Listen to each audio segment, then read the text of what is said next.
With the Elder Scrolls Online, we're bringing two different groups of players together. We got the Elder Scrolls crowd, which is used to great games like Skyrim and Oblivion and Morrowind and the older games. And then we have the MMO crowd, which is used to all the great MMOs from the last 15 years. We're bringing them all together into one great game, and we're really excited to tell you about it.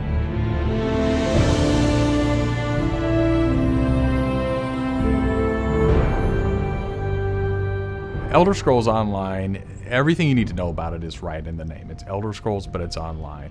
And when the team set out, they wanted to create strategic real-time combat. We wanted to create a lot of world immersion. We wanted to create a landscape that was rewarded exploration. But all of that had to be brought together with really great social systems. So Elder Scrolls Online, it's set 1,000 years before Skyrim. And not only is it 1,000 years before Skyrim, but it draws on all the legends and everything that you've read about in the books that you find in Elder Scrolls games. So we've got 20 years of lore to draw upon.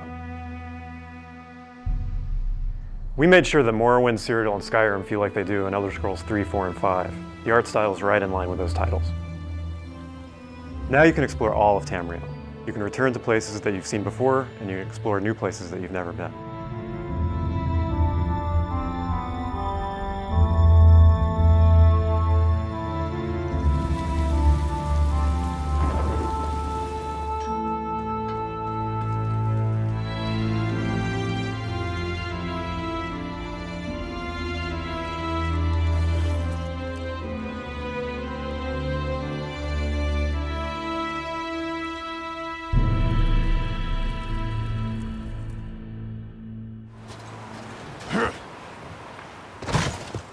This is an Elder Scrolls combat system. Moving your mouse will make you look around and aim your weapon. You can tap your left click to attack, hold it to power, hold your right click to block, and of course, sprinting, crouching, and sneaking around play a role.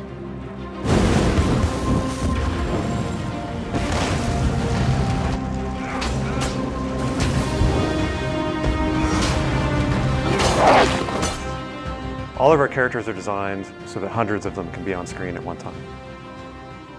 You're going to have lots of customization options to make your character look unique. You'll find Dwarven armors, Daedric armors, Elven armors, basically all the types of armor styles and customization options that you expect from an Elder Scrolls game and the Elder Scrolls lore.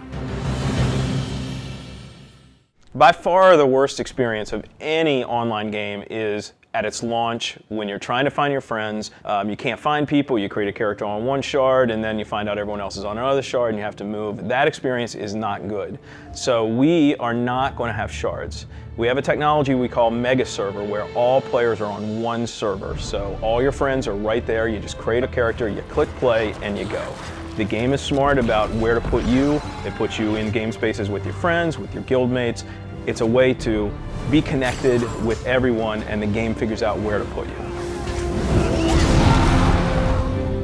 So with Elder Scrolls Online, one of the big things is that you'll be able to get together with your friends and overcome obstacles. So things like public dungeons, heroic dungeons, but most importantly, when you participate with your friends or even just with strangers, you're not competing for resources. You're all working together to overcome something, and you get equal credit for that. As a player, you're able to start off by picking one of 9 races. You'll be able to pick a class, so that's just the start though.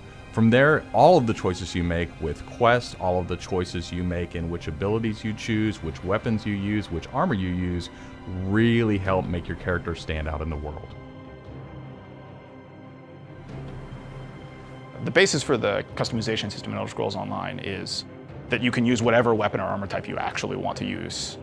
You can play as a heavy armor character who's a tank with bow, or you can play as a mage who uses a two-handed weapon, or you can play as a sneaky guy who runs around healing people. The combination that you selected out of what armor type you use, what weapon type you use, and what class you use really creates a unique character experience for you. One of the things you're going to be able to do that's going to make you stand out is you have perks. For instance, perks allow you to become a werewolf or a vampire, or maybe even have special pets. But it's not just about that. There are other things like how you increase your stamina, how you increase your magic, or how you increase your health that really take you from your initial class choice, and it makes you stand out because you're saying these are the things that are important to me. This is the way I want to play. This is the role I want to take in combat.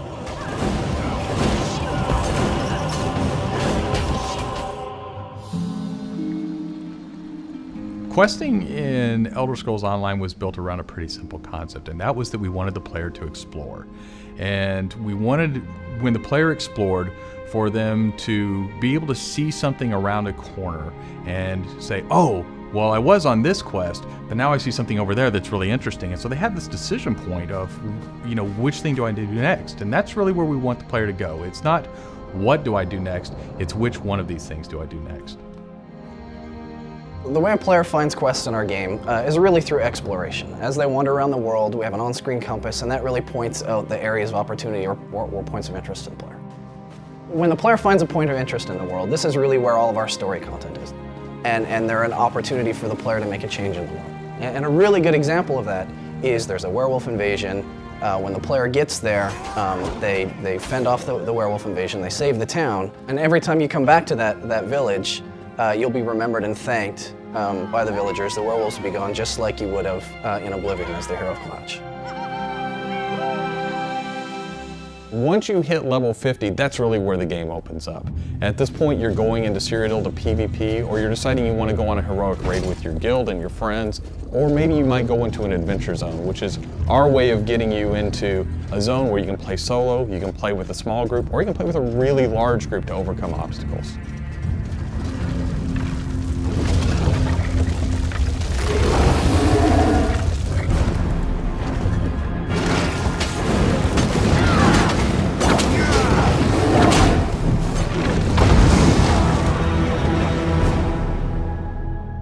PvP in Elder Scrolls Online is focused around taking various structures in Cyrodiil.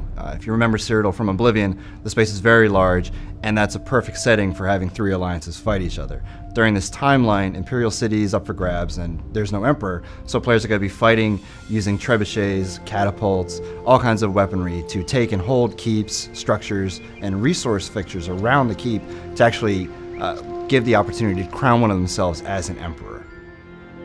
It's really important to us that PvP isn't just a veteran game. It's got to be something that people can do from the very beginning because you want to be comfortable in getting into this. So we make sure that everybody is on equal footing. So even at level 10, you can go into our PvP area and really have a great experience and a good time.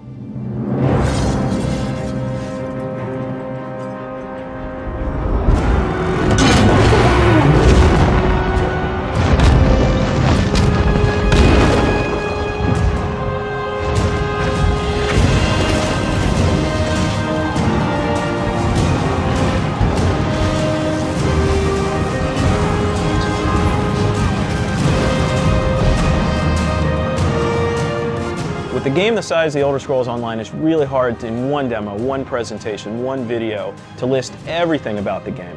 So what you've heard today are the basics. Over time, we're going to go into more depth in everything you've heard about today, and then all the other systems which we haven't talked about yet. All these elements are going to come together and make Elder Scrolls Online the next great online RPG.